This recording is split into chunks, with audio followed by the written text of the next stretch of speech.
C'est vraiment une super expérience. La plus profonde, c'était à... J'ai descendu à 27 mètres. 27 mètres, voilà.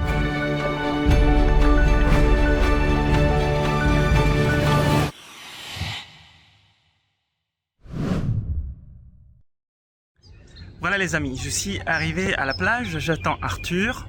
On va bientôt commencer à pratiquer des exercices de préparation des respirations pour l'apnée et puis plonger et mettre à profit tous ces exercices de respiration que j'ai fait. Je ne suis pas un apnéiste, donc j'ai jamais fait vraiment de la profondeur, sauf une fois à 20 mètres. Et là, l'objectif, c'est de tester et aussi de s'amuser. Donc, on est avec Arthur ici et pour faire ces baptêmes de plongée. En gros, là, on est dans la rade de Villefranche. C'est dans ce lieu mythique que l'apnée sportive moderne, telle qu'on la connaît aujourd'hui, est née en grande partie. En sortie de rade, là-bas, on peut aller chercher jusqu'à 200 mètres, voire plus. Ça va suffire pour aujourd'hui, je crois. On a de la marge. Là, aujourd'hui, on va être sur 30 mètres. On s'habitue très vite. Au début, c'est un peu impressionnant. Et puis, dès qu'on a commencé à descendre, on accepte ça sans problème. Donc là, l'idée, ça va être de descendre progressivement sur 5 mètres, 10 mètres, 15 mètres, 20 mètres. Et si même tu es à l'aise, on pourra aller au fond à 30 mètres. Alors, jamais d'apnée seule. Ça, c'est la règle numéro 1 qu'il faut retenir. Toujours plonger avec quelqu'un qui nous surveille en surface et qui est capable d'aller nous chercher là où on va. Et donc en sécurité avec le matériel adéquat, donc une combinaison, une bouée en surface qui nous signale aux bateaux qui sont autour. Ça, c'est très dangereux, surtout dans un endroit comme la rade de Villefranche. Ça, les collisions entre les plongeurs, les nageurs et les bateaux, c'est une des premières causes d'accident en mer, donc il faut faire très attention. Donc on se signale avec une bouée, voire même avec un pavillon. On a une corde sous la bouée à laquelle on est longé, avec une longe qui est accrochée à la corde, ça, c'est très important. Il faut toujours avoir un contact avec cette corde qui est notre lien vers la surface, bien sûr. Et évidemment, donc un apnéiste de sécurité, ça va être mon rôle aujourd'hui, qui va assurer ta sécurité sur chaque descente. Et la dernière fois en piscine, vous avez vu dans l'autre vidéo, tous les exercices de préparation qu'Arthur nous avait guidés pendant 45 minutes pour tout ce qui est tolérance au CO2. Parce que dans l'apnée dynamique, c'est principalement le CO2 qui bloque, qui donne l'envie de respirer. On n'est pas en hypoxie très loin. Et là, c'est un peu pareil. Mais aujourd'hui, il m'a expliqué, Arthur, comment on va nager pour arriver à la buée. C'est pas vraiment intéressant de faire tous les exercices ici, parce qu'en fait, on va perdre la tolérance au CO2 en nageant. Au moins. Exactement. Les chimiorécepteurs, ils vont pas être calibrés de la même façon. Exactement. Donc, ça va être un peu plus challengeant pour ce qui concerne s'habituer à la fin d'air.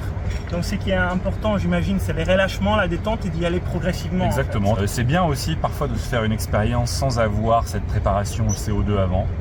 C'est bien, ça te permet aussi de travailler le CO2, de comprendre comment ton corps réagit face au CO2, et de comprendre aussi surtout comment ton mental réagit avec l'excès de CO2, et d'apprendre à gérer cet excès de CO2 mentalement pour rester relâché malgré la difficulté.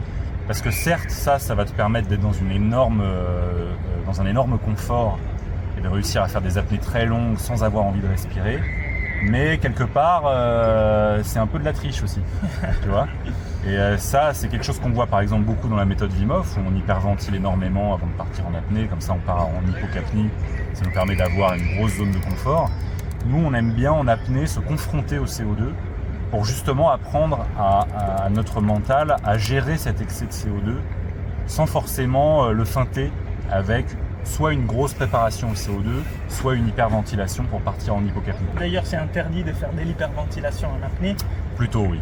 Plutôt, on évite. Ouais. Et vraiment interdit, par contre, ça je vous l'ai dit, de faire la respiration Wim Hof avant de faire de l'apnée sous l'eau. Et je vais faire une vidéo par rapport à ça parce que c'est très dangereux. Donc je vais méditer 2 minutes, juste le temps de rentrer avant pour me centrer. Et puis on va y aller, j'imagine. Allez, c'est parti. J'ai hâte, merci Let's beaucoup. Go.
Ça a été un sacré expérience, merci beaucoup. J'imaginais pas tous les petits détails qu'il pourrait y avoir dans les sensations, avec palme, sans palme, la tête en haut, la tête en bas. C'est vraiment très dense et les conditions étaient top, mais mine de rien, c'est quand même plus difficile de les faire dans l'eau en mer qu'en fosse. On a fait quelques belles descentes, 22 descentes, moi j'en ai fait peut-être une dizaine. Je n'ai pas forcé parce que c'était pas non plus le but et à un certain moment j'ai senti un des deux oreilles, je sais pas pourquoi, qui faisait un peu mal. C'est normal, au bout d'un moment il y a toujours les oreilles qui fatiguent un petit peu. On a toujours une oreille qui passe mieux que l'autre aussi, ça arrive régulièrement. Et puis plus on descend profond et plus c'est difficile de compenser les oreilles. Donc c'est pour ça qu'à partir de 20-25 mètres, tu commences à avoir des difficultés à compenser les oreilles parce que la taille des poumons sous l'effet de la pression va se réduire. J'ai vraiment l'impression qu'il était tout petit. Voilà, c'est difficile d'aller chercher l'air à envoyer ensuite dans les trompes de stage pour compenser les oreilles parce que les poumons deviennent tout petits, donc c'est difficile d'aller chercher cet air.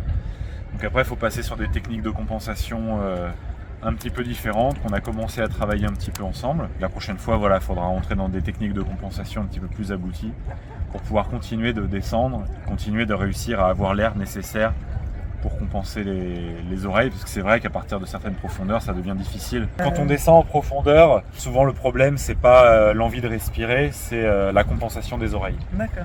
Pour une première, en mer, c'est très très bien d'avoir été à plus de 25 mètres, à 27 mètres, c'est vraiment très bien. On sent que tu es bien relâché, que tu as l'habitude de travailler le souffle et la respiration. Voilà, je fais pas beaucoup de baptêmes de particulier à particulier. Je fais beaucoup de CE d'entreprise, donc j'interviens en entreprise. Comme la séance qu'on avait fait à sec. Exactement. Je peux organiser des trucs en groupe pour des entreprises ici dans l'eau.